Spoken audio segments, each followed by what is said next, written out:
Hey, I'm JJ Virgin, PhD dropout, sorry mom, turned 4-time New York Times bestselling author. As a certified nutrition specialist, fitness hall of famer, and globally recognized leader in health, I'm driven to keep asking the tough questions and use my podcast to simplify the science of health into actionable strategies that help you thrive. Want an ad-free experience? You can now subscribe to my exclusive VIP podcast at subscribetojj.com for just $4.99 a month or $49.99 a year. It's like your daily latte, but better for your health. I'd also love to hear your thoughts on the show. And here's the fun part. When you send me your review, I'll reply to you using my on-demand virtual me. That's right, my team and I created a virtual JJ packed with my books, speeches, and wisdom so I can personally connect with you. Here's how you do it. Subscribe and leave an honest review of the podcast. Take a screenshot of your review. Text it to 813-565-2627. That's 813-565-2627. My virtual JJ will reply directly. And trust me, this will make your day. So subscribe now at subscribetojj.com and text me your review. Let's keep thriving together. If you want to lose fat, there is one non-negotiable, something I've changed my mind on. You got to be in a caloric deficit. Now, whether you're carnivore, plant-based, you're doing intermittent fasting, or you're on a detox, if your body has enough energy coming in, guess what? There's no reason to tap into stored fat. But I've got good news. You can create that deficit in a way that supports your hormones, keeps you feeling satisfied, and most importantly, preserves muscle. Today, I'm going to show you exactly what your plate should look like so you can hit those macro targets, stay in a deficit, and actually enjoy your meals, all while supporting hormone balance and preserving lean muscle. I'm also going to share a little secret trick that I learned from a top physique scientist that's going to make this super doable. All right, let's get started. Why calories and food quality matter. And what I like to say here is calories count, but you got to think about where they come from. Now, I used to say calories count, but where they come from count more.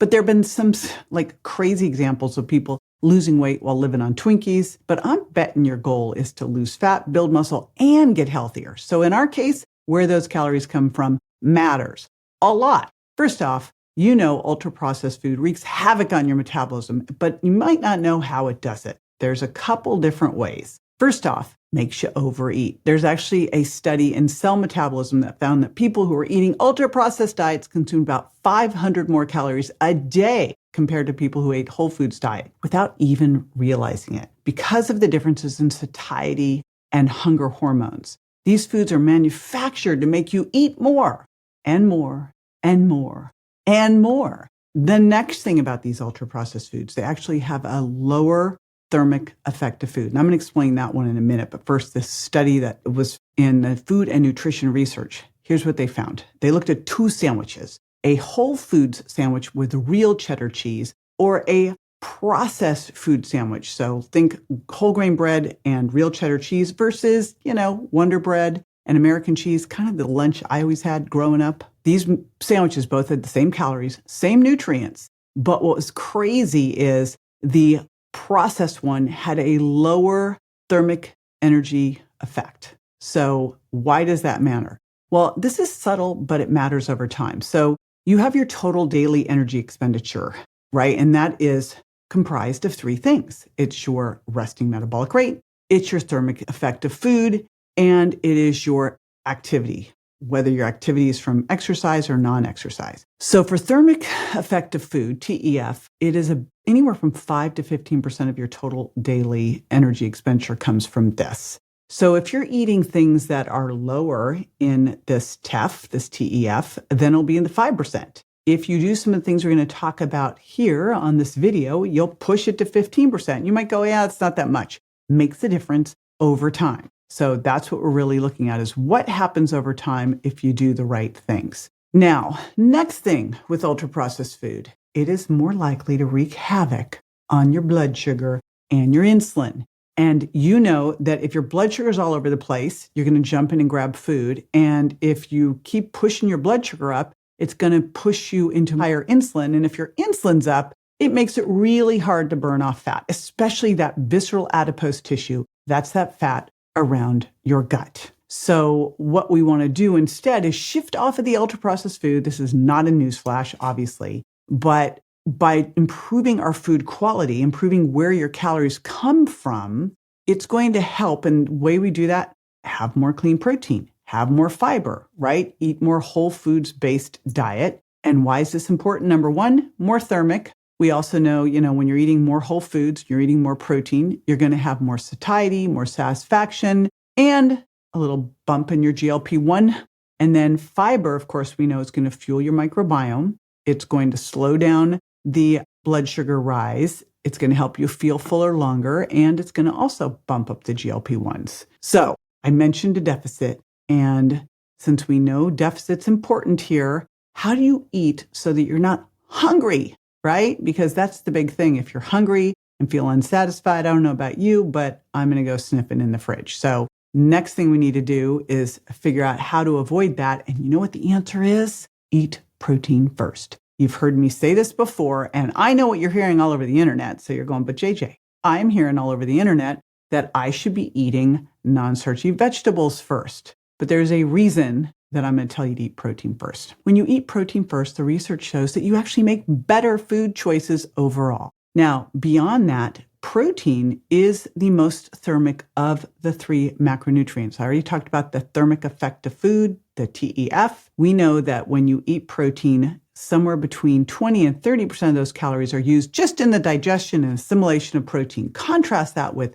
about 5% for carbs and pretty much no percent for fat, right? That's why you'll look at it and go, oh, ultra-processed foods have a very low thermic effect and protein has a very high thermic effect. So that's the first part. But also, we know that protein is more satiating. It's the most satiating of the macronutrients. It's the most satisfying because you're getting those amino acids that help you make the great brain chemicals, things like dopamine and serotonin that help shut down cravings. It's also important for detoxification. There's two things that are important for detox, protein and fiber. And I'm going to talk a little bit about that more when we get into fiber, because there might be something you haven't thought about before that is really important when you're losing fat. Wait for it. I'll tell you in a bit.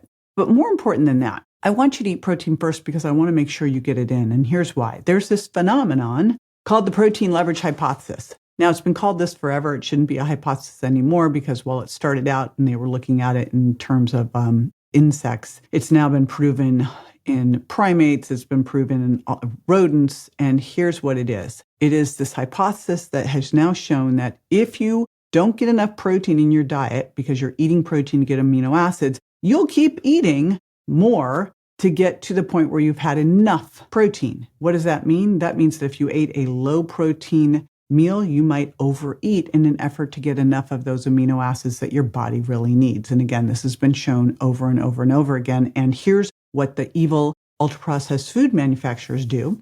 They create things that are umami flavoring so that you'll think, your brain will go, oh my gosh, that's protein, and you will overeat. I can actually remember where I was, the chair I was sitting in when I ate an entire 2-pounder bag of nacho cheese Doritos in college. So it happens to the best of us. So remember, if we're going to do caloric restriction, the focus on this video is burning fat, right? We want to make sure that you're holding on to fat-free mass. You're preserving lean muscle. And how you do that is with making sure you're getting in that protein, eating protein first. There was a meta-analysis by the American Journal of Clinical Nutrition that found that higher protein diets preserve lean mass and increase satiety during caloric restriction.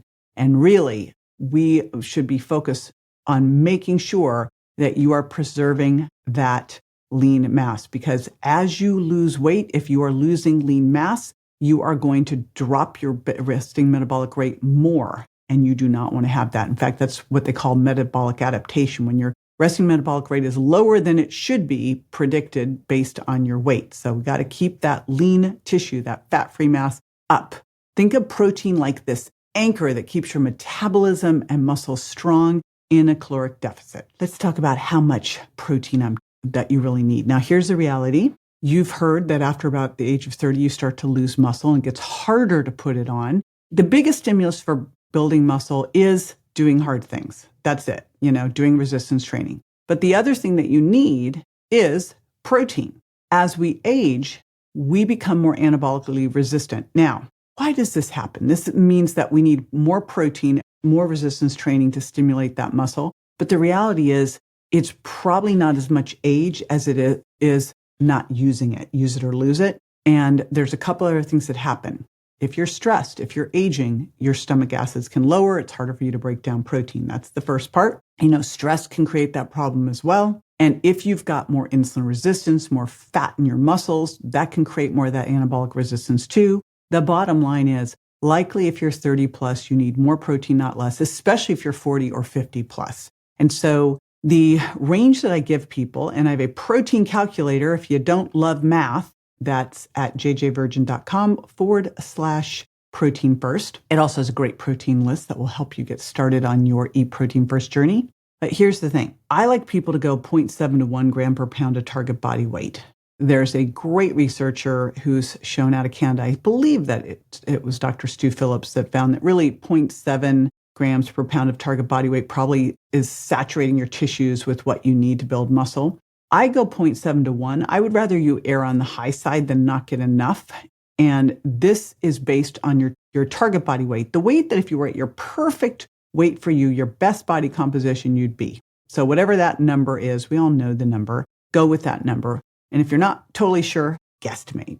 This is not where you think you want to be. Let's say you're 200 pounds and you say, I should be 140, but I'm going to settle for 160. You still base the protein on the 140. I go a little higher rather than lower. And the reason I do that is I'd rather you eat a little more protein, not less, because it's so satiating and it's really hard to overdo it on protein. So my favorite protein sources, and I like you to take that, by the way, before I go into favorite protein sources, I like you to divide that into your meals throughout the day. So if we decide, you should probably be having 120 grams of protein a day. So, 40, 40, 40, or maybe go a little heavier at breakfast and dinner, a little lighter at lunch, but basically divide it throughout the day.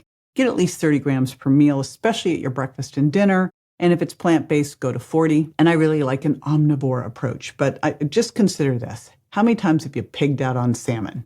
Ever, never, or eggs? It just doesn't happen. You get full before you overload it. So my favorite things, and I like to say you are what you eat, because you want to be super careful with animal-based proteins, because proteins, we store toxins in fat.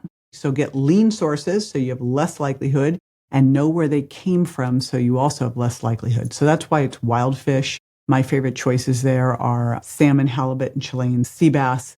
I also will do some scallops and shrimp. Next thing is grass-fed, grass-finished beef, bison, lamb. I get the leanest cuts that I can. And then next up after that, things like non-fat, organic Greek-style yogurt or cottage cheese. I do low-fat cottage cheese. I'll do an egg and egg white combo with pastured eggs and pastured chicken. Chicken can be a pretty dirty protein source. So lean pastured chicken, pastured turkey, pastured pork, and then protein powders, of course. I've created both a pea-based and a bone broth-based protein powder. And what I did, because when I wrote the Virgin Diet, I had a lot of people get off dairy because they just found it was not working well for them. If that is you, I created protein powders where I mimicked the protein powder, the essential amino acid profile of whey, because it's considered to be the gold standard for protein powders with its essential amino acid profile. So I just mimicked that in my bone broth protein powder and my pea. I spiked up the aminos a bit so that they're the same as whey, just to make it easy for you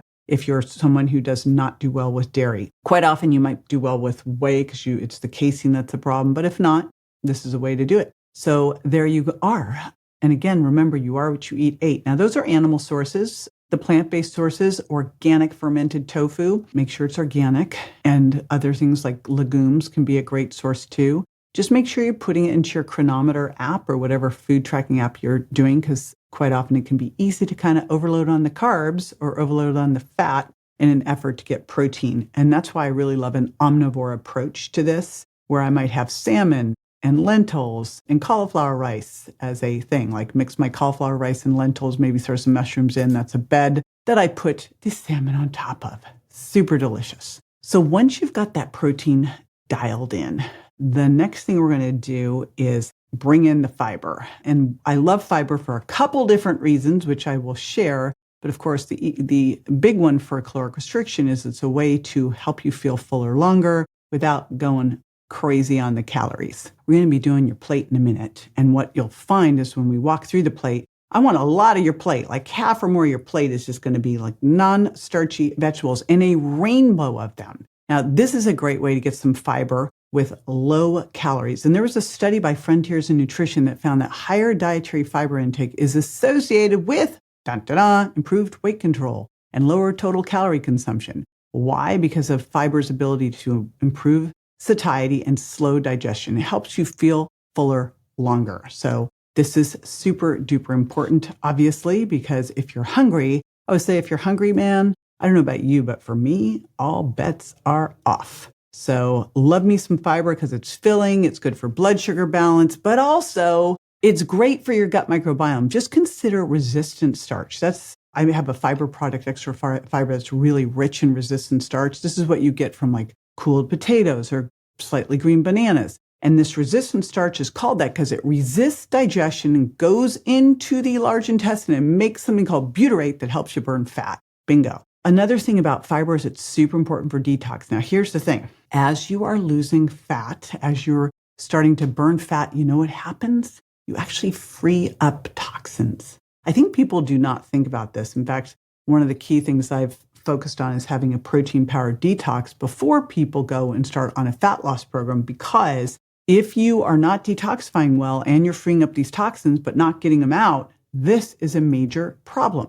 So we want to make sure that you can get these toxins out, and fibers help you do that. Fibers help you kind of, depending on the type of fiber, there's soluble, insoluble. Soluble can soak them up. Insoluble helps get them out. And this is super important. And it also gives you poops you can be proud of. Another really great thing. The other thing that I love about fiber is that it often, the type we're doing, is coming with some really great phytonutrients, whether they're non-starchy vegetables. Think of things like sulforaphane from broccoli, or red onions got quercetin, or maybe you're getting into the fruits.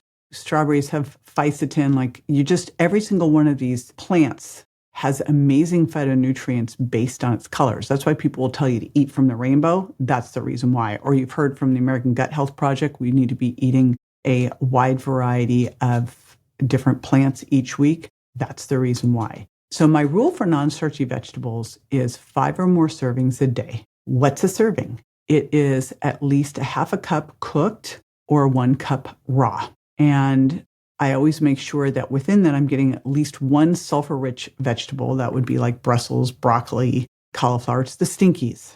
And then also at least 1 deep green leafy. So chard, kale, spinach. But here's the thing I like to do with those. I like to cook them whenever possible. I will throw them into things. I'll throw them into my cauliflower rice. That's a great place to put them. You can throw them into sauces because you're going to lower the oxalate load when you do that. Another great source of fiber here is fruit.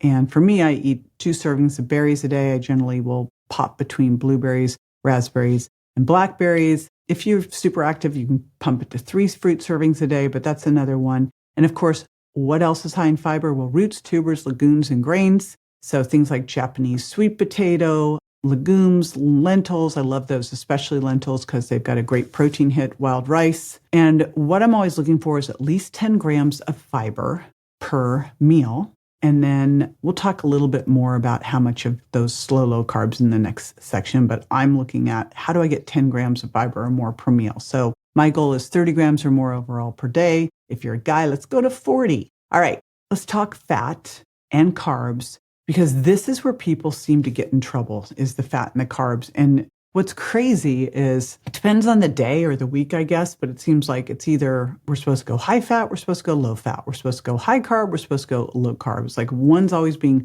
villainized. But yet, if you look at the diet research over and over again, what they've found over and over again is like it doesn't really matter. It's the overall calories that make a difference. What I like to look at is where do you feel best? And it might be different for you right now. You might be using a diet to heal. And so maybe you're on a FODMAP free diet. So you're getting rid of FODMAPs for it to heal your gut, or you're doing some kind of elimination diet, maybe even gone to carnivore for gut healing. Or you're doing keto, maybe you've had a TBI, or you're doing something to help with bipolar. So there might be something you're doing for a healing process with your diet for the short term, but not necessarily for the long term.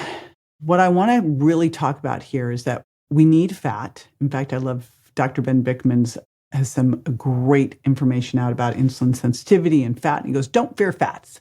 And that's a great little simple quote to remember, because we need fat. By the way, there are essential fatty acids that we need. But unless you're doing a keto diet for a specific reason, cancer or brain injuries, be careful with fat because it's also a source of a lot of calories. And quite often we're eating it in things like that French fry. That's just basically a potato oil sponge. So it's got a lot of calories and it's got basically no thermic effect to food. But it's also satiating and essential. And when you're using them correctly and you make an oil change, it can help reduce inflammation as well. There was a study published in the Cambridge University Press that found that participants on a moderate fat diet rather than a very low one lost more weight, saw better metabolic improvements, and were more likely to keep the weight off, largely because it was easier to stick with. This highlights the importance of healthy fats for long-term adherence, and also think of healthy fats as something for good inflammatory balance, and you need them essentially. Remember, your brain, 70% fat, mainly DHA. You got to have it for hormone production, for satiety, and especially for some of those hormones that regulate appetite. And of course, you also need it to absorb your fat-soluble vitamins. So here's what I do with fat. The first thing that I do is I try to get the majority of my fat within the food. What do I mean by that? I'm eating wild salmon, I'm getting some omega-3s. I eat some grass-fed beef, I'm getting CLA and some omega-3s. And that's what's important. Remember, you are what you eat. So grass-fed meat, you'll still omega-6, arachidonic acid, but you'll get some omega-3s too that you wouldn't normally get if you were eating just a more grain-based. So you're going to get it in your animal protein. All animal protein, unless it's been defatted, like Greek-style yogurt, is going to come with fat. And then I also look at like nuts and seeds and avocados and coconut, like would I naturally get fat? And that's the first place I go. And then when I'm cooking, or maybe I'm dressing a salad, I'm using extra virgin olive oil. For most of my stuff, I might use a little avocado oil. Sometimes I will saute in a little sesame oil or ghee or coconut oil. And that's pretty much it. Those are my oils. I don't really use anything else. And I would say that most of the time it's extra virgin olive oil. And then that's usually ghee and a touch of sesame oil. And so for each serving, I generally look at like 1 or 2 servings of fat. So kind of a thumb size of fat. I try not to go overloading here on my daily intake. I'm doing probably about, I'm trying to think of where I end up with fat. Somewhere, I think 60 is kind of our low end for fat, and depending on what else you're eating, it might go up to 100. Same with I think carbohydrates, the low end should be 100. And then it goes up, probably you'll sit more around 130 and move from exercise activity level and stress level up to more. So, which segues me beautifully to slow, low carbs. And again, this is where whole foods come in. I already talked about thermic effect of foods and that when you're processing it, it goes down. You want that fiber in there. And again, when I think of carbs, I'm thinking about things to help refuel the glycogen stores in my muscles. Remember, muscles are your sugar sponge. They will soak up those carbohydrates, and the more muscle you have, the more area you have to put carbohydrates in, little carb suitcases in your muscles. You'll hear it called a metabolic sink. I like the kind of visual of a sponge absorbing all that sugar, giving it a better place to land than turning it into fat and storing it on your gut, right? But again, I'm looking at generally I'll eat a load of non-starchy vegetables, like 2 servings of fruit, and then a little bit of slow, low carbs. See how you feel there. I find if I eat a little bit at night, it helps me sleep. Just see where you're at. For some men, it can help push their testosterone up a little bit too. So I kind of put 100 grams as baseline for most people, up to 130, and then more goes with exercise, or if you've got some adrenal stuff, you might feel better with a little more. My faves, talked about already, lentils and legumes. I think we should be eating a little bit of this every single day. I fall short, I will admit, but that's always my food of choice at restaurants or at home is incorporating those in. Other things can be great. Love Japanese sweet potato, the purple ones. Again, colors are really your friend here. things like wild rice. I'm not a lover of quinoa, but that can be another one. Some squashes. So think about what things you love, incorporate those things on in. Because what's the most important thing with the diet? Liking it, so you can be consistent. And I really love thinking about, when I think about protein and fiber, I think about it from an omnivore perspective. Like, again, could I create cauliflower rice, throw in some mushrooms, throw in maybe some chard, throw in some lentils. Now I've got this amazing pilaf and then putting some wild salmon on top. Now I've got everything I need for protein, for fiber, for phytonutrients, and great blood sugar balance and satiety, and like super like low calorie. And for my starchy carbs, I'm thinking about a serving, 0 to 2 servings at a meal, and a serving's about a half a cup. All right, let's look at your plate, shall we? And talk just visually how it all gets together. Like when you're looking at your plate, about 1/4 of it's going to be that protein. Could be more, depends on your total body weight. And then a lot of it, at least 2/4, half that plate, like load that sucker up with lots of non-starchy vegetables. I want you getting 5 to 10 servings a day. You want to go more than that? Have at it. Then 1/4 of it, those slow burning carbs, the slow low carbs. And then you're putting a little bit of those healthy fats on. Now, you might have gotten everything you needed just from your fish, but likely you're cooking with a little bit too. I talked about the ones I loved. And play around with this. This is where tracking, and of course, not only are you tracking using a scale and a food scale and your chronometer app, but you're also tracking on your bioimpedance machine. You don't have to do this forever, the tracking on the food app, but it's good to know so you really understand what portions look like, because we completely underestimate our portions here in the United States. It's been proven over and over and over. And so tracking can help you really get an idea, because if you were in Europe, this wouldn't be a big deal. But we have like these crazy portions when you go out that completely throw you for a loop. And so you start to think that is normal. And then you go to some place like Europe and you go, where's the meal? Because they served you something that in the US would be an appetizer. And so you're doing that. You want to think about losing fat, that you really don't want to lose more than 0.5 to 1% of your weight each week. That's about how much you'll lose in body fat. And so you're tracking that on a bioimpedance machine so you can ensure that you're holding on to fat-free mass, or better yet, increasing it while you're losing fat. That's called recomping. And I learned this little trick from Dr. Bill Campbell, who runs the only physique lab in the country, I think maybe in the world. And he does this thing called cycling caloric restriction, which I think is super cool. And what you do is you do a little bit of a caloric deficit 5 days a week. So 25%. So this, again, you got to be tracking your macros so you know how much you're actually eating. Then what you do next is you take 25% of that. So whatever it was to maintain your weight that maybe you did for a week or two, like let's say that you go, oh, you know what, 2,400 calories a day, I maintain my weight. Well, now you're going to take 25% of that, which means I'm doing math on the fly, but that's basically 600 calories off.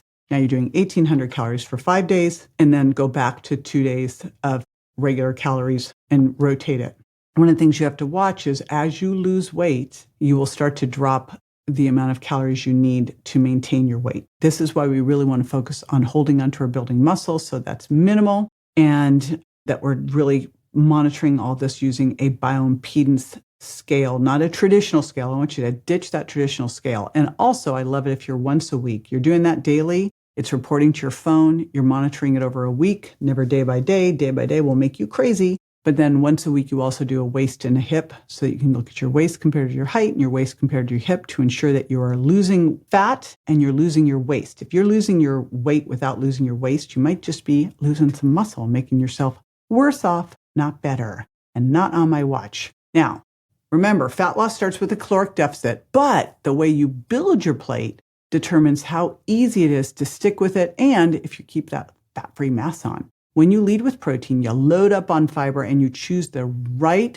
fats and carbs, you're going to feel satisfied. You are going to preserve muscle, and you're going to make that deficit sustainable. And that's the most important thing. You've seen the terrible statistics on diets, and that's what we want to avoid at all costs.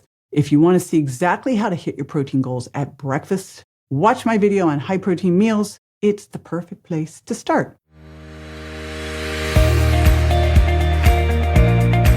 Be sure to join me next time for more tools, tips, and techniques you can use to look and feel your best and be built to last.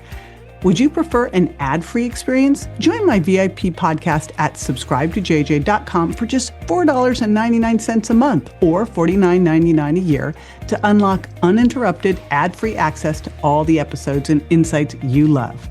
Also, I'd love to connect with you and hear your thoughts on the podcast. Here's how. First, subscribe to the podcast and leave an honest review. Second, take a screenshot of your review. And third, text it to 813-565-2627. That's 813-565-2627. When you do, I'll reply using my brand new Virtual JJ. It's my on-demand virtual self built from my books, talks, and years of experience so I can interact with you directly.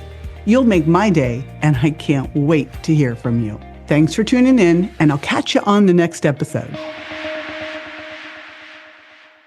Hey, JJ here, and just a reminder that the Well Beyond 40 podcast offers health, wellness, fitness, and nutritional information that's designed for educational and entertainment purposes only. You should not rely on this information as a substitute for, nor does it replace professional medical advice, diagnosis, or treatment. If you have any concerns or questions about your health, you should always consult with a physician or other healthcare professional. Make sure that you do not disregard, avoid, or delay obtaining medical or health-related advice from your healthcare professional because of something you may have heard on the show or read in our show notes. The use of any information provided on this show is solely at your own risk.